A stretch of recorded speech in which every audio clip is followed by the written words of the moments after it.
Heureux de vous retrouver, chers fidèles téléspectateurs de la télé-Renaissance. Nous sommes lundi 16 août 2021. Bienvenue à ce rendez-vous du journal dont voici d'abord les principaux titres. 40 cadavres ont été retrouvés au bord de la rivière Rusizi au cours de cette première année du pouvoir du président Ndayishimiye. L'année précédente, 30 corps sans vie avaient été retrouvés au bord de cette rivière. L'enquête a été faite par l'OFOCODE. Les détails, c'est dans ce journal. Le LUCOM demande au chef de l'État de libérer les prisonniers politiques et de tout faire pour que les réfugiés regagnent leur pays natal. C'est dans une lettre que cette organisation de lutte contre la corruption a adressée au président Evariste Ndayishimiye. Et puis la Zambie a un nouveau président. L'opposant Hakainde Hichilema a largement remporté l'élection présidentielle face au sortant Edgar Lungu. Voilà pour les titres.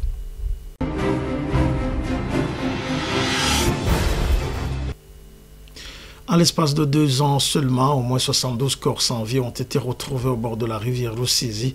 40 parmi ces cadavres ont été retrouvés au cours de cette première année du régime de Ndayishimiye, selon une enquête faite par le Forum pour la conscience et le développement Pacifique Ninazwe. Président du FOCODE indique aussi que certaines de ces personnes tuées et jetées au bord de la rivière avaient d'abord été arrêtées par les forces de l'ordre. Suivez. Nous considérons que la Rusizi est devenue comme un abattoir des humains. Ici, nous avons pu consulter plus de 26 articles de presse qui évoquent au moins 72 corps découverts au bord de la Rusizi en l'espace de 2 ans, entre juin 2019 et juin 2021. Et sur les 72 corps qui ont été trouvés, 40 ont été découverts sous le régime du président Evariste Ndayishimiye, un signe que la situation des droits de l'homme n'a pas évolué avec le régime Ndayishimiye, et plutôt que même les chiffres des violations des droits de l'homme et des personnes tuées continuent à augmenter, tandis que le comportement du régime est le même que celui du régime Nkurunziza. Les cadavres découverts à la Rusizi sont rapidement enterrés sur ordre des responsables administratifs et sans aucune identification des victimes. Notre déclaration rappelle également des cas de disparition forcée, des personnes arrêtées par des agents des services de l'État, soit qu'il s'agissait des personnes accusées d'avoir aidé les gens à traverser la Rusizi, soit qu'il s'agissait de personnes qui venaient de traverser la Rusizi. Ici, nous avons donné 7 noms. Il s'agit d'Isaïe Ndayarondwa et de cette Gabriel Boutoyi qui ont été arrêtés en commune de Buganda en janvier 2020. Il s'agit aussi d'Ivan Ndayishimiye et de Jean-Marie Nahayo, originaire de la province Moaro, et qui ont été arrêtés en commune Rugombo en octobre 2020, alors qu'ils venaient de traverser la Rusizi. Et là, vous constatez que sur les 7 victimes de disparition forcée, 5 l'ont été sous le régime d'Evariste Ndayishimiye. Nous évoquons aussi des cas d'autres disparitions à la Rusizi qui nous ont été signalés par des familles de victimes. La déclaration a également évoqué des cas d'assassinat à la Rusizi. Et ici, nous avons donné 2 exemples. Celui du pasteur béninois Frank Yandoka, dont le corps a été découvert à la Rusizi en commune Buganda en avril dernier, et celui du Congolais Munyamurenge Onesphore Luhindia, dont le corps a été découvert à la Rusizi en commune de Rugombo en mai 2021. Enfin, en terminant, la déclaration appelle au renouvellement du mandat de la commission d'enquête de l'ONU sur le Burundi, étant donné qu'au Burundi, nous n'avons toujours pas d'un mécanisme indépendant de documentation des violations des droits de l'homme. La commission nationale indépendante s'étant elle-même montrée pas du tout intéressée par un certain nombre de cas de violation des droits de l'homme extrêmement graves. C'est une commission qui a notamment déclaré qu'en 2020, elle n'avait pas eu connaissance d'aucun cas de disparition forcée. Page droit de l'homme pour continuer ce journal. Le Burundi ne peut pas se développer tant qu'il y a des milliers de Burundais qui croupissent en prison injustement et plus de 300 000 fils et filles du pays exilés. L'organisation de lutte contre la corruption et les malversations économiques l'a signifié au chef de l'État dans une correspondance qui lui a adressée. Le président de l'OLICOM, Gabriel Rufyiri, lui a demandé de libérer les prisonniers politiques et organiser une formation patriotique à leur intention. Il demande également au numéro 1 burundais de créer des conditions favorables au retour des réfugiés et suivez. Sur certains points, il a déjà commencé à concrétiser son discours. Ici, je peux souligner 2 points. C'est en rapport avec la suspension provisoire des conventions minières pour qu'il y ait une renégociation. L'OLICOM a donner un message de remerciement sur ce point-là. Mais il y a un autre point, c'est le point qui est en rapport avec la coopération internationale. Nulle part au monde, un pays ne peut pas se fermer, ils doivent s'ouvrir au monde, surtout un pays comme le Burundi, qui, vous le savez, il y a quelques mois, où il y avait un discours comme quoi le Burundi ne peut pas chercher des choses à l'extérieur, c'est-à-dire l'autosuffisance est acquis au Burundi, ce qui n'était pas vrai. Même les pays comme les États-Unis, comme la Chine, comme les pays européens, je n'ai jamais entendu un seul pays au monde qui donne un message comme quoi ils s'autosuffisent. Que nous avons suggéré que les prisonniers politiques, les prisonniers d'opinion, mais aussi les prisonniers en général, qui sont actuellement sont des charges publiques.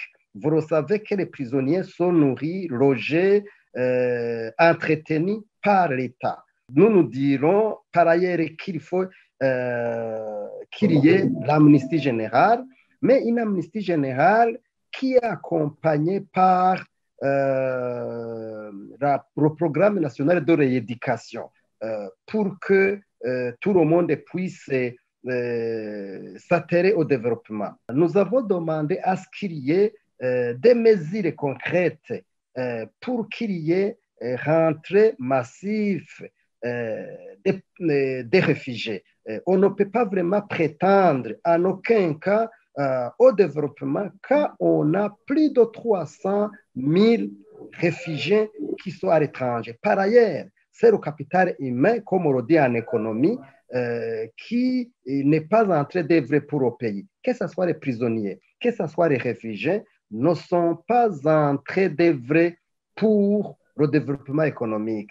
Donc, il faut qu'il y ait vraiment des mesures concrètes pour que ces deux choses puissent être faites.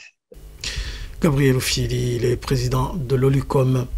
Le ministère de la Communication, des Technologies, de l'Information et des Médias reconnaît que le personnel de l'Office national des télécommunications vient de passer 4 mois sans percevoir de salaire et que l'ONATEL est en faillite. C'était au cours d'un débat à la télévision Isanganiros de ce samedi.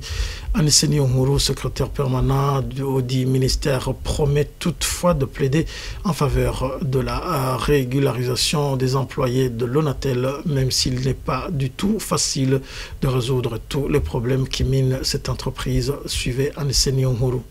ayo nayo mu 2017 nyene gushikura munsi imyaka iniheze ararengagaho ni menshi ndabizi ni menshi ndabizi mugabo urumva niko ndakubwira iyo biva nyine bamihera menshi turabizi ko turabikurikirana abakozi bamaze amezi badahimbwa ariko directeur general wa ONATEL yatubwiye yuko uko kwezi kwa kwindwi yabahembye sinzi ko ari byo sinzi ko ari byo ko ari yabitubwiye gutorwa umuti na leta mu byo turiko turiga kandi zoshiriza leta harimo inyishu zimwe tubona yuko zotuma iyi societe ONATEL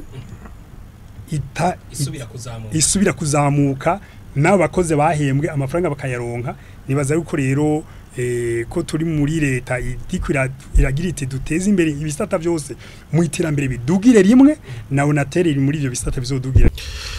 Du côté du personnel, la chute de cette société a été progressive, mais l'État n'a rien fait pour sauver l'Onatel. Prime Samutoto, employé et en même temps président du conseil d'entreprise de l'Onatel, regrette la précarité dans laquelle se trouve le personnel de l'Onatel. Il demande au gouvernement de tenir compte de cette précarité des familles des employés de l'Onatel pour résoudre rapidement ce problème. Lui aussi était l'invité dans l'émission Okunama de la télévision Isanganiro.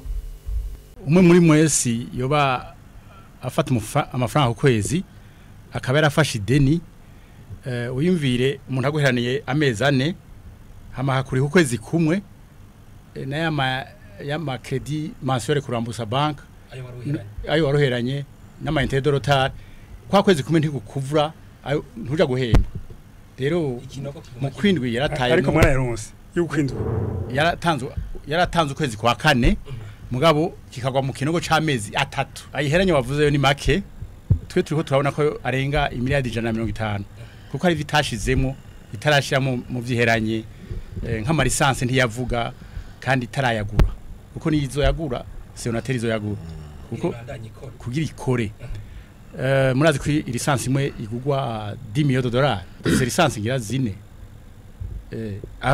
ivyo ni ivyo rero abakozi duheranywa ngaha abakozi uno munsi tumaze kuyaharura turafitiwe amafaranga duhagaritse kuri le 31 décembre 2020 itariki 30 zo ku 12 2020 turafitiwe amafaranga yaba tumaze guharura imiliyardi 10 imiliyardi 10 iyo mishahara ine dufitiwe no munsi tarimwo ayo na ya fond de pension retenu ama intérêt à produire no ko yani association ya kase ku mishahara yacu ntiyarungiki kuva ibihumbi 2015. À l'origine de cette faillite de la société Onatel, Faustin Ndikumana, président du PARSEM, pointe du doigt la mauvaise volonté de certains décideurs du pays. Selon lui, l'État a mis en place plusieurs mécanismes chargés de veiller au bon fonctionnement des entreprises de l'État pour alerter à chaque fois qu'il y a l'une d'elles qui travaille à perte. Mais malheureusement, selon toujours Faustin Ndikumana, ces mécanismes sont en veille. Je vous propose de le suivre. Il était également l'invité de l'émission Kunama de la télévision Isanganiro. Ugwego shingantwaro we ushingantwaro n'ugwego rwamutegeza gufata ingingo hakiri kare ubwo gwego shingantwaro ruba ruri he hari cyo bita haraho ikintu bita scape cyane ngo service des entreprises publiques cyari cagiyeho kugira kize kirahanura amashirahamwe ya leta kirabingwa ntakiri kare kigabishe kivuga tuti nyabona afata ingingo ibintu ko biragera kandi yari ntuze yigenga ukibira none ngiyo scape amashirahamwe ayangara uhongo baranayihagaritse aza kuyangara riri ariko bayishingico n'abahinga ngo bashiremo hari ubugenduzi bukuru bwa leta ku mwaka bashaka kuba tuti tugende kora bimwe vyagenze amasoko atangwa gute ubusuba bwawe fata ingingo muhane mugira iki izo nzego zibaziri izo ni leta haro ntuze abashinga amateka jo koresha za cour de compte ati turabira hani nihera ry'umurundi ry'umunyagihugu bayira mugabo ukora ibyo bintu byose babihari ibintu bikagenda biyangara bose barorera nuko haba harimo ikintu bita gushaka guki kuri mu nyungu z'abantu babona ati ibyo ari byose inyungu zanje zikingiwe iyo Onatel nishake igende naho umuzi n'uburawo tuvuze nk'iyo multinational araje ashitse amahunza makunga zayintuze wewe agashika mukavugana na leta za code d'investissement ugashiraho kayorohereza none wa mwana wawe nawe nta murungitse mu mfisi urazi kufise nawe ushira mu ryarindi none uze kubabara ko rigiye kandi ubona ko nabari konkiranse ubona iyo bivuye waciye ukora iki kugira uvuga uti nyabona washira hamwe ko haja yandi akomakomeye yafise imitakomakomeye nawe ngira ndagufashe muri ibi ni kugira ushore kuyada gutakirika. Dans la campagne de sensibilisation sur les règles internationales pour prévenir les disparitions forcées organisée par le collectif des avocats pour la défense des victimes des crimes de droit international commis au Burundi, Maître Gustave Niyonzima, président du CAVIB, aujourd'hui parle de ce que c'est une disparition forcée et du cadre légal qui régit ce crime. Suivez. Conformément à l'article 2 de la Convention internationale de toutes les personnes contre les disparitions forcées. Et la disparition forcée, l'arrestation, l'enlèvement, la détention ou toute autre forme de privation de liberté effectuée par des agents de l'État ou par des personnes ou des groupes, soit militaires ou des groupes organisés, qui ont l'appui, l'autorisation ou l'acquiescement de l'État, suivi du déni de la privation de liberté ou donc suivi du déni de ce crime et aussi suivi du déni de sort réservé à la personne disparue en la soustrayant à la protection de la loi.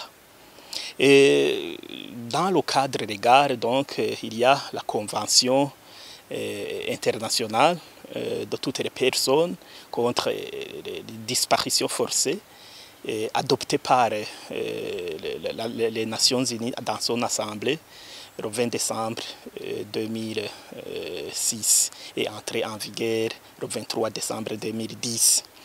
Et le Burundi a signé cette convention le 6 février 2007, mais n'aura pas du tout ratifié. Même en janvier 2013, lors de l'examen périodique universel devant le Conseil des droits de l'homme, il y a eu plusieurs recommandations afin que le Burundi puisse non seulement ratifier la dite convention, mais aussi reconnaître la compétence des comités de disparition forcée, parce que cette convention s'accompagne de ce qu'on appelle les comités de disparition forcée qui font des examens par rapport aux examens rendus par les pays, ce qu'on appelle les rapports des pays, aussi là pour mission de prévenir ces crimes. Et donc pour le Burundi, malgré toutes ces recommandations, rien n'a été fait. Le Burundi joue cavalier en refusant de ratifier la dite convention. N'en déplaise ce refus, étant donné que le statut de Rome ayant créé la Cour pénale internationale, adoptée le 1er juillet 2002, reconnaît la disparition forcée comme crime contre l'humanité. Et même si le Burundi s'est retiré de la Cour pénale internationale, il y a des effets qui continuent. Et quant aux enquêtes proprement dites qui sont en cours contre le Burundi, il y a l'examen contre le Burundi, donc l'examen effectué par le bureau du procureur de la Cour pénale internationale. Ce crime est reconnu par la Cour pénale internationale dans ce statut comme crime contre l'humanité. Donc, n'en déplaise ce refus de ratifier la Convention internationale de toutes les personnes contre les disparitions forcées. Hors de nos frontières pour clore ce journal, l'opposant zambien Hakainde Hichilema est le président élu de la République zambienne selon les résultats du scrutin de ce 12 août. Il a battu aux urnes le président sortant Edgar Lungu au pouvoir depuis 2015. Ce candidat malheureux a reconnu sa défaite ce lundi à la mi-journée et a félicité le président élu. Reportage avec Jérôme Douayo. Je déclare Hakainde Hichilema, président élu de la République de Zambie en ce 16 août, a annoncé Saouchoulou, président de la commission électorale, ce lundi vers 2h30 du matin devant la presse. Monsieur Hichilema, un richissime homme d'affaires âgé de 59 ans, a remporté un total de plus de 2 800 000 suffrages exprimés contre 1 800 000 voix du président sortant Edgar Lungu. Une victoire nette avec un écart de plus d'1 million de voix, alors que cette course était donnée serrée depuis des semaines. Les festivités ont commencé dès hier soir. Avant même l'annonce des résultats par la commission électorale, Hakainde Hichilema, HH comme les Zambiens l'appellent, semblait assuré de l'emporter. Après l'annonce du résultat par la commission électorale, des scènes de liesse ont éclaté dans la capitale Lusaka. Les supporters, habillés en rouge, les couleurs du parti IPND, ont envahi les rues en dansant, en klaxonnant. Nombreux d'entre eux sont restés devant la maison d'Hakainde Hichilema. Sur les réseaux sociaux, des Zambiens expriment leur joie, car pour la 3e fois dans son histoire, le pays vient de connaître une transition pacifique. À la mi-journée de ce lundi, Edgar Lungu, qui dirige le pays depuis 6 ans, a reconnu les résultats de la commission électorale et a félicité Hakainde Hichilema pour sa victoire.